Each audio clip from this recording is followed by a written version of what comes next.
Today we'll create a pleasing layout in a sketchbook with various subjects. It's a relaxed atmosphere step-by-step lesson where we'll practice inking with a brush pen and finish with watercolors.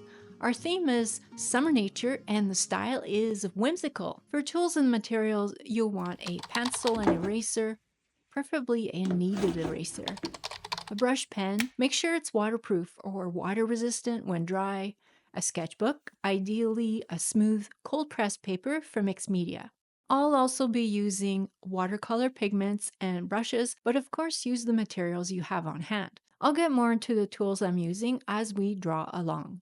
Top left-hand corner in my Moleskine Arts sketchbook, I've gone ahead with our first subject, a cute fox, starting with a circle for the face and a triangular shape for the body. Now for the fox's ears, the face, long skinny snout,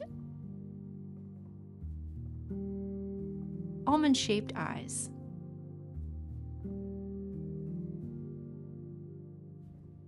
He's in a sitting position, front legs, back legs, and a fluffy tail. Don't worry about proportions. We're aiming for representational rather than realistic depictions of our whimsical style.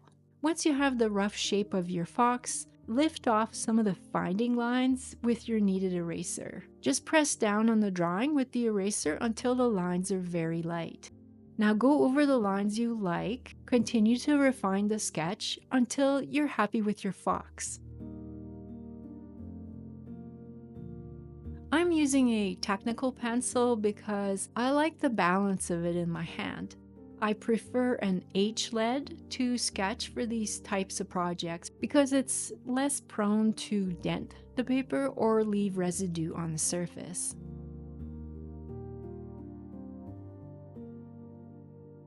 Traveling to the bottom right-hand corner, sketch a circle for the head, another oval shape to indicate where the bum goes, and connect those two shapes.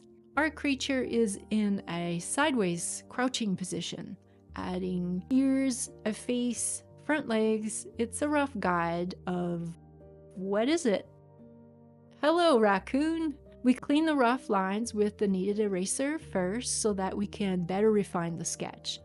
We refine the drawing by giving our raccoon that distinguishing fluffy mask face.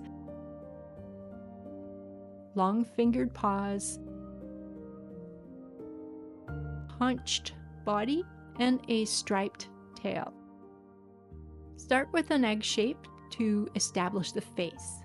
A cute nose, bulging eyes, big ears. The body's in a sitting position, the same formula as we did with the fox.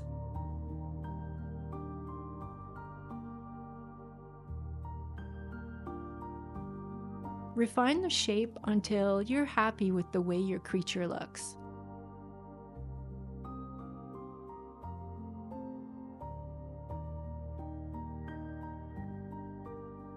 We'll arrange the bigger animals on the page first, then fish, bugs, flowers, finishing with berries, so big to small, spreading them out evenly. Sketching the subject in this sequence makes it easier to balance them in a pleasing composition. Actually, let's not have our subjects floating in space. We'll add a few lines to indicate the ground. We'll take advantage of the paper's edge to draw a woodpecker on a tree. This is our tree. A circle for the head, another for the eye, then a horizontal line for the mouth of the beak. Build the neck and body from there, a tail, add cross contour lines to give form to the wing and long feathers extending from that form. Again, I'm sketching our subjects from imagination, so however it comes out looking is fine.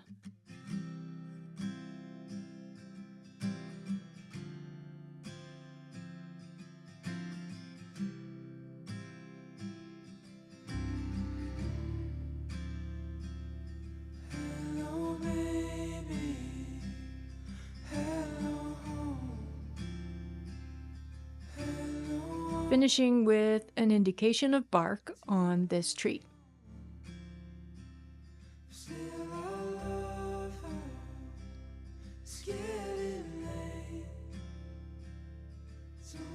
Joining two ovals for a fish body, a big mouth, round eye, and a tail. We're aiming for the general look of a sockeye salmon.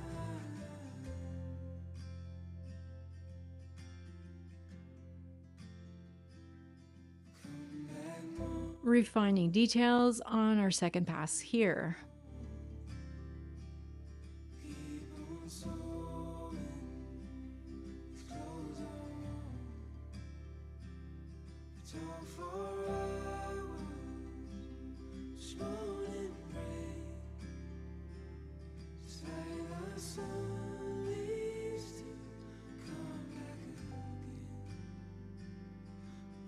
I haven't spent too much time looking at these salmon close up, but let's give it sharp teeth.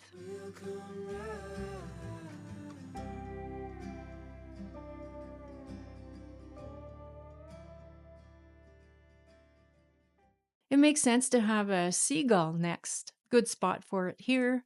Same steps as for the woodpecker, except we'll give him an open beak and webbed feet.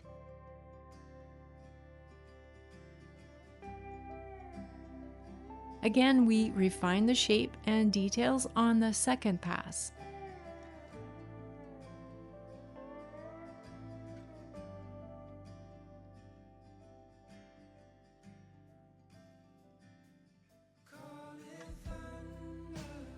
Now we've got less space, we can move on to bugs, flowers, and berries to fill the gaps. I'm estimating the size and direction of the body with small marks. It's going to be flying out of the book. A small circle for the head, add the body, and massive wings. The cross contour lines on the body are there to visualize volume. This will help guide our marks at the inking stage.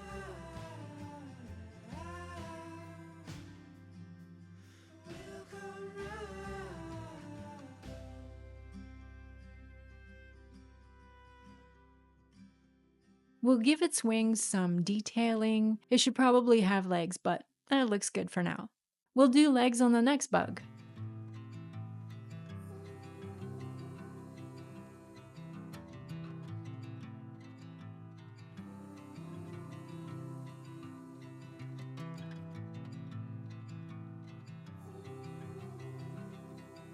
This spot at the bottom of the page is perfect for a butterfly on a flower, starting with the flower, then the butterfly. Oops, moving this back into view for you. We'll give it big bulging eyes, shapely legs grabbing the flower, then improvise a design on the wings.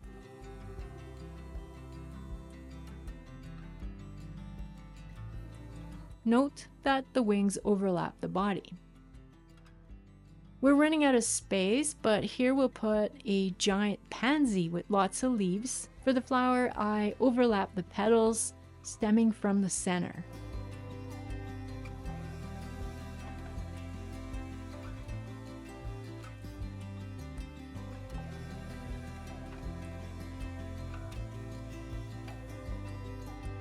The leaves have a fun, irregular shape, and I stagger the veins on the leaves.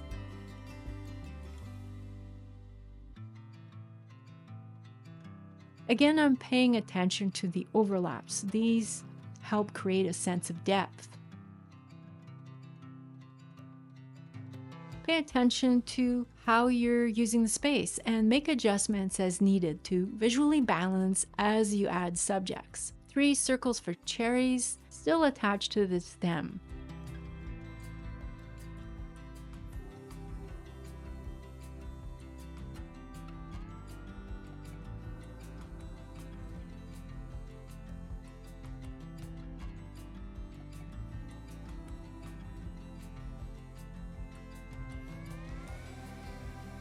I put an indication of a reflection on the cherries, but we'll talk more about shading and lighting later. Going ahead with some wild strawberries. The one closest to us is a little bigger, otherwise we're working with the space we've got. You likely noticed that the subjects are not all in proportion to each other, and that's intentional. It works towards our playful result. We'll draw daisies to fill the remaining gaps on the page. Same steps, rough circles and ovals, and then we refine. To construct the petals, I start with 4, then overlap the rest from there, starting with lines, and then I joining the end with an arc. Finishing with leaves for symmetry for that space. The last open spot goes to another cluster of daisies. Go ahead and repeat the steps. Play with the angle of the guiding ovals so they're a bit different than the previous bunch. Now that all our guiding sketches are in, assess the overall balance of the composition and make small adjustments to achieve balance on the page. Extend a leaf here, a tail there, longer wings, and that's looking good. Moving on to the ink application. I'll be using a Bimoji Feud medium brush pen. It has a bristle tip and is water resistant when dry. If you're more of a pen artist than a painter, inking with a brush pen will feel wonky. Wonky is normal though. Brush tools have their own set of behaviors and produce different effects than inking with pen tools. You'll see master artists holding their brushes more upright and closer to the tip than a pen tool. But do experiment to find your most natural holding position. With practice, you can achieve straight, uniform, even marks, like for shading with hatch marks, but that's not where a brush pen excels. It's designed for free-flowing, curvy, organic strokes. The advice I was given is to let the brush do its thing. We said that the brush does what it does, so let's focus on what we can control. We're aiming for a cohesive style, and there are 3 things we can do for that. First is the eyes. A subtle trick to help unify the composition is to render all the eyes in a similar way. We'll leave a highlight in the pupils like this. Second is the direction of light. So we said that the line weight will vary naturally, but if we establish that the sun shines from the top left-hand corner, then as much as possible, we'll try to leave some gaps in the contour lines on the highlighted side and use slightly more pressure on the brush for the shadow side. Just aim generally to respect the source of light. Third will be our color choices, which we will discuss at the color stage. I've gone ahead inking the fox, starting with the eyes as we practice, then the face, and so on. It's a good habit to stick to one direction of travel on the picture plane when you're working with wet mediums to avoid smudging. And I'm just going for it with the brush pen. Again, as long as we're mindful of the direction of light for the shading, all will be well. Our fox has black front legs, so I put a hatch texture there to indicate a darker value. And I'm punching up the contrast on the shadow side.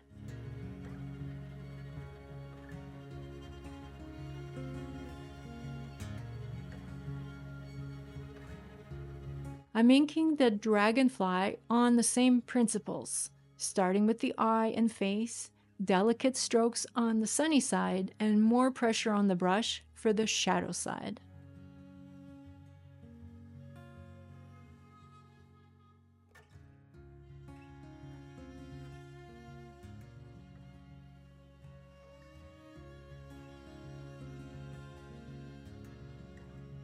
I'm using swooping lines for the big shapes, then thinner strokes for the detailing. I'm letting the pen do its thing, not fighting to control it.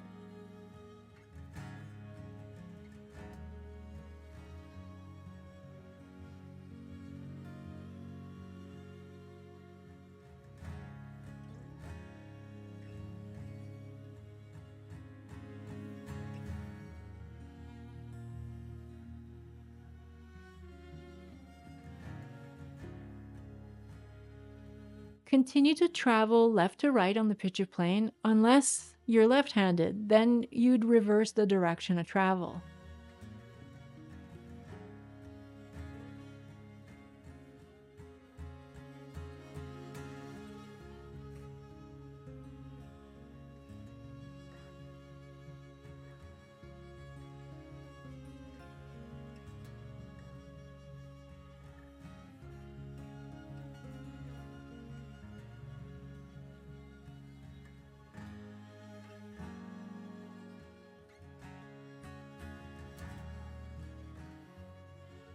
You can add texture to the center of the daisies. The texture is more dense on the shadow side of the flowers.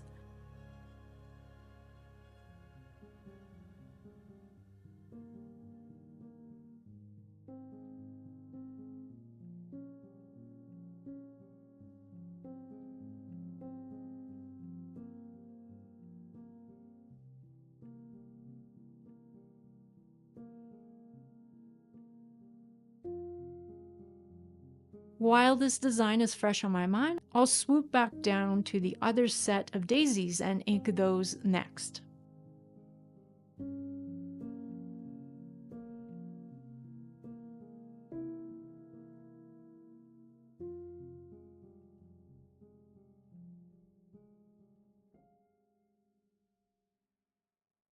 Let's ink the salmon, starting with the eye, then the contour of the fish, adding details for the fins, tail, and teeth, finishing with bold touches on the shadow side of the subject.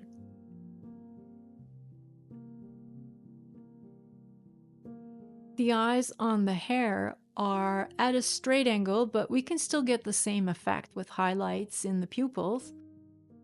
I'm moving much faster with the pen now. The steps are the same as for the previous subjects.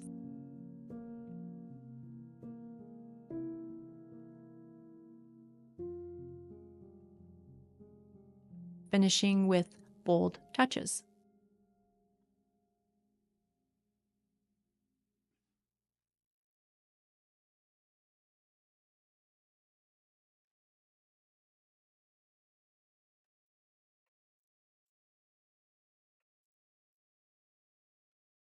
For the pansy, I'm adding a few hatch marks for the texture on the petals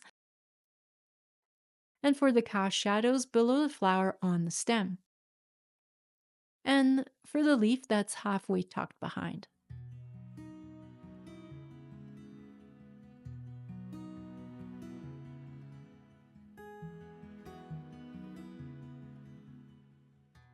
I'm more comfortable pulling strokes towards me, but I also like the flicking effect you get from pushing the strokes. You can rotate the sketchbook to suit the mark making angle you're more comfortable with. It's dizzying to film that on camera, but otherwise I would constantly be swiveling the paper to get steadier strokes.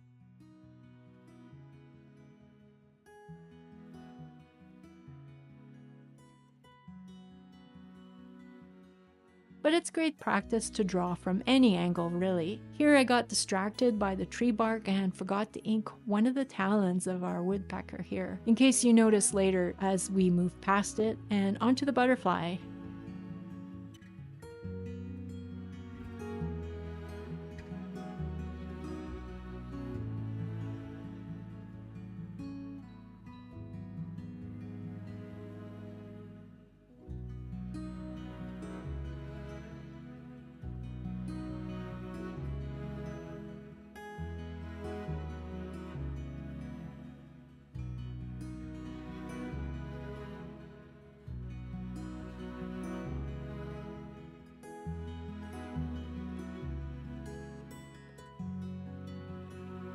For the cherries again, I'm placing emphasis on the shadow side with bolder lines.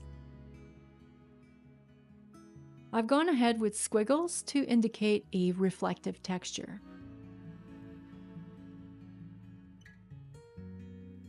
Let's make the eye bigger on the seagull to match the other subjects.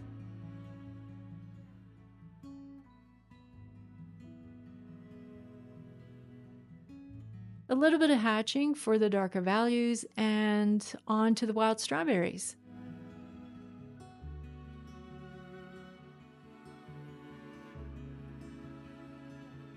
I'm doing a similar texture to what we did with the center of the daisies, adding more density on the shadow side. Finishing with our fluffy raccoon, using the same curvy, broken lines as we did with the other furry subjects.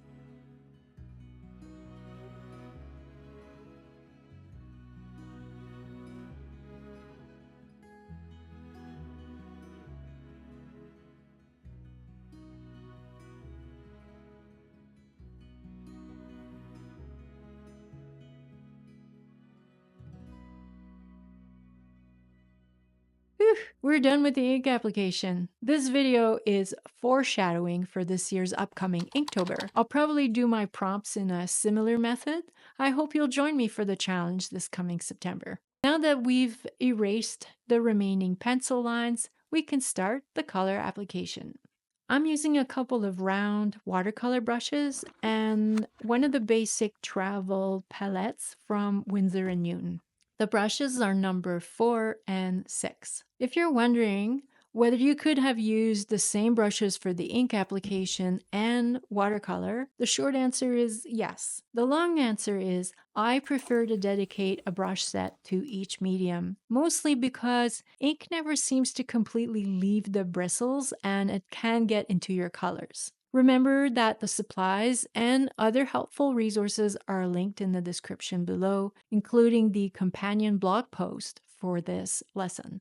I'm not fussed about the names of the pigments at this point, so in this video, I'll not be making distinctions whether, for example, I mixed a yellow ochre versus a lemon yellow. I'll just say yellow. I'm actually just getting into color mediums. A few of you recommended James Gurney's Color and Light book, and I'll be sure to share my learnings with you as I study his teachings. From what I gather, with watercolors, it's critical to start light and build the intensity in layers.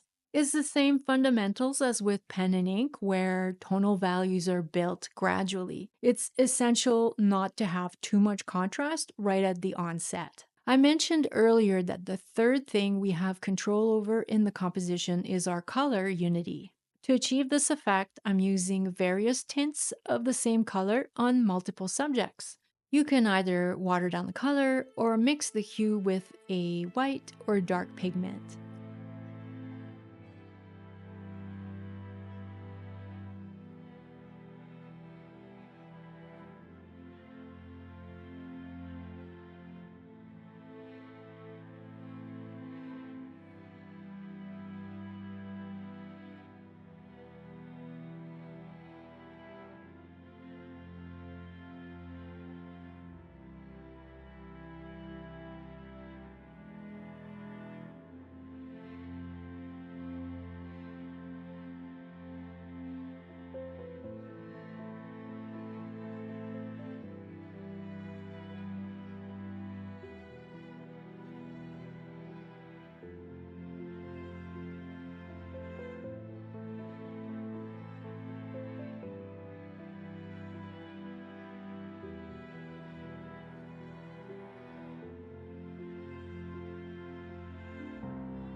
I don't have black in this palette, so I'm using the brown and blue to make a Payne's gray.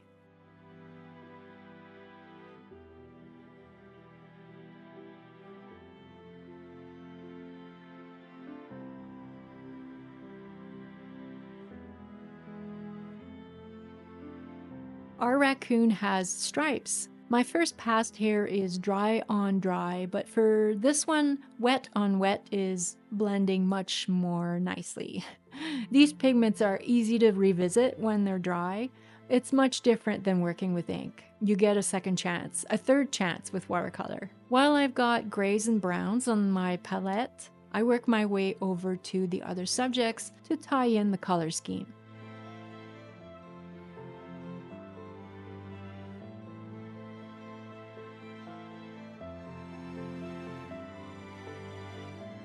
Then onto yellows, mindful to leave gaps for the highlights. Note that on the butterfly, I added a back wing in color that wasn't drawn in before. Moving on to greens, we'll do several tones of green on the leafy parts, continuing with the green on the other subjects for that visual consistency.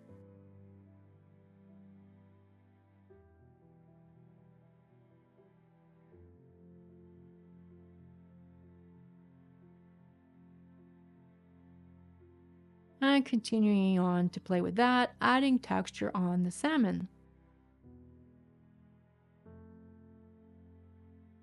I'm starting a new color for the pansy.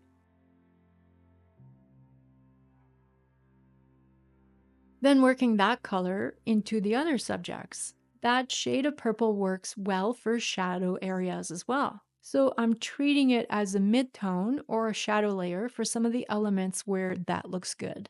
Now adding another color, a blue, which I'll also use for the butterfly wings, and more of the mid-tones.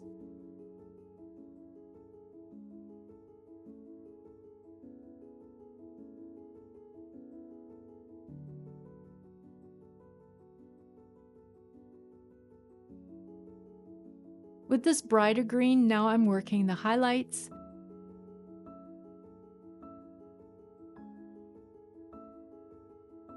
and taking a moment to assess the layers. It's time to punch up the contrast and refine the details, starting with our woodpecker.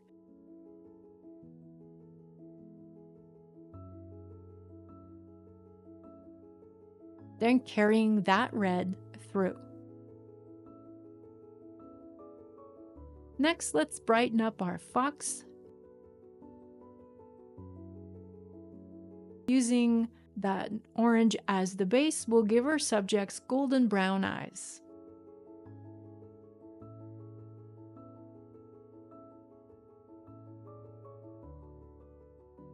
Now for the darker tones on the shadow side of our subjects.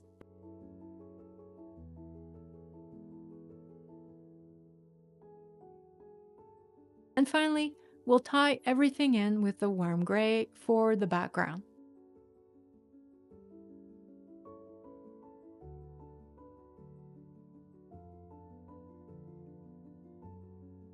And here we have a pleasing layout in a sketchbook with various subjects in ink and watercolor.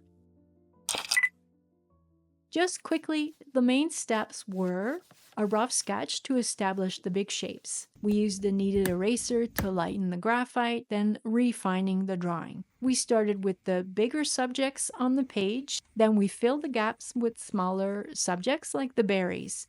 Once we were happy with the balance of our composition, we moved on to the ink application. The key tips for inking were the direction of light, but also to let the brush do its thing.